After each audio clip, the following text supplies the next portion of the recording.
बेटा, मुझे तेरी इस तरह शादी करने से कोई आपत्ति नहीं है, लेकिन ये क्या बात हुई कि तू अमीर लड़के से शादी करेगी तो उसे मुझसे मिलवाएगी नहीं?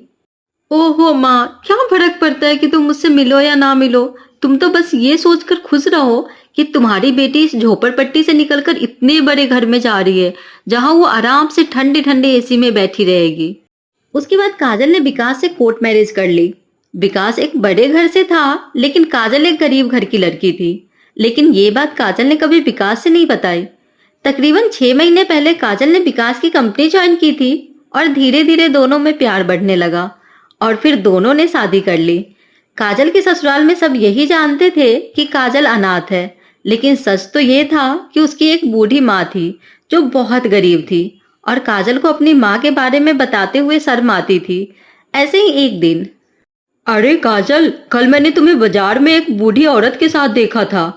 ऐसा लग रहा था जैसे वो तुम्हारे सामने गिड़गिड़ा रही थी। तुम जानती हो क्या उस बूढ़ी औरत को? कौन औरत?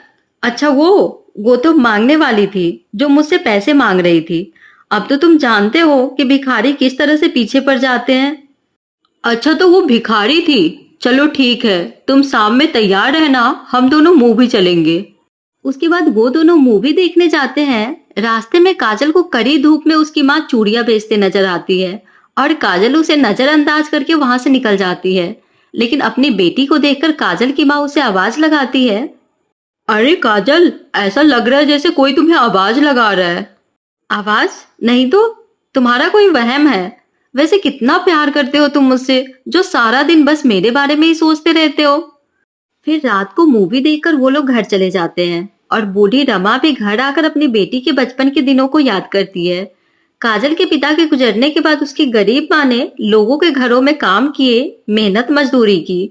काजल की हर छोटी बड़ी ख्वाहिश पूरी करने के लिए वो घर के सामानों और जरूरत में कटौती करती रहती। उसे याद आ रहा था कि काजल ने स्कूल पूरा करने के बाद उसे कॉलेज जाने के लिए नए कपड़े मांगे थे। माँ देखो, मैंने तुमसे कभी कुछ नहीं मांगा। तुम हमेशा अपनी गरीबी का रोना जो लेकर बैठी रहती हो। मैं सच कह रही हूँ, जिस दिन मुझे कोई अमीर लड़का दिखाई दिया ना, मैं इस गरीब खाने में कभी वापस नहीं आऊंगी। लेकिन कोई अमीर लड़का तुझसे शादी करेगा भला? ये अमीर लोग कहाँ हम गरीबों से रिश्ता जोड़ते हैं। जोड़ते हैं माँ, अगर उन्हें ये ना बताओ कि हम गरीब हैं। क्या मतलब बेटा? मतलब ये कि मैं उसे कभी बताऊंगी ही नहीं कि मैं गरीब हूँ और इस गरीब बस्ती में रहती हूँ, और ना ही तुम्हारे बारे में कभी बताऊंगी।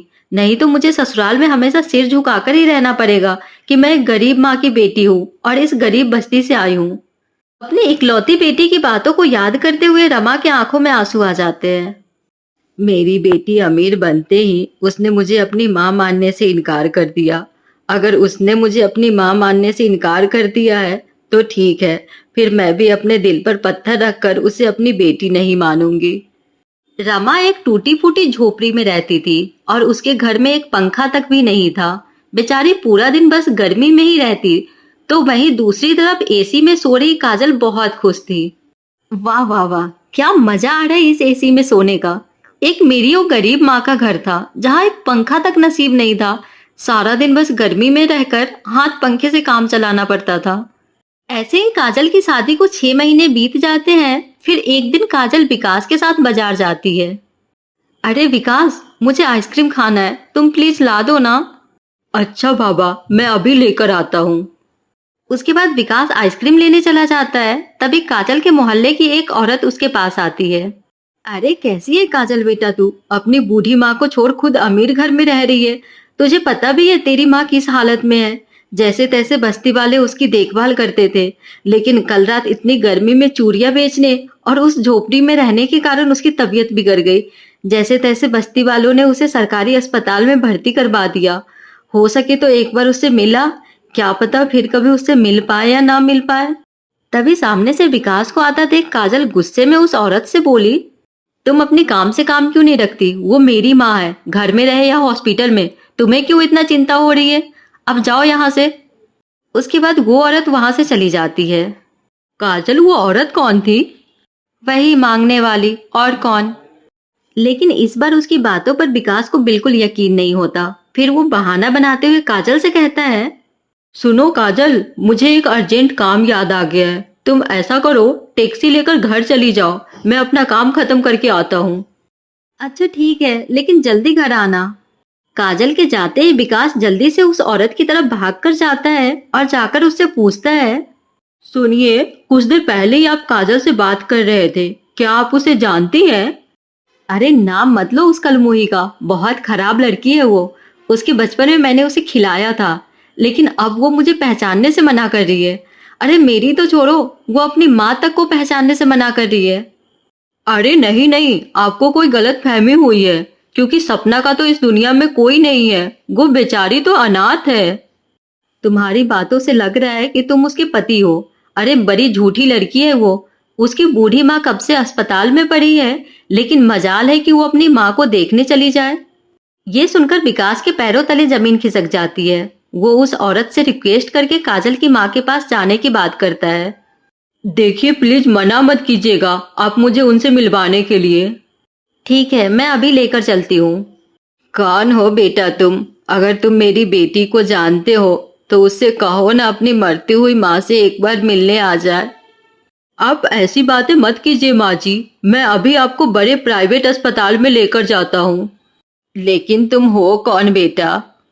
उसके बाद विकास रमा को बड़े हॉस्पिटल में ले जाता है, जहां उसका खूब ख्याल रखा जाता है और उनका इलाज होता है। धीरे धीरे वो पूरी तरह से ठीक हो जाती है और इधर अब विकास काजल से कटा कटा सा रहने लगा।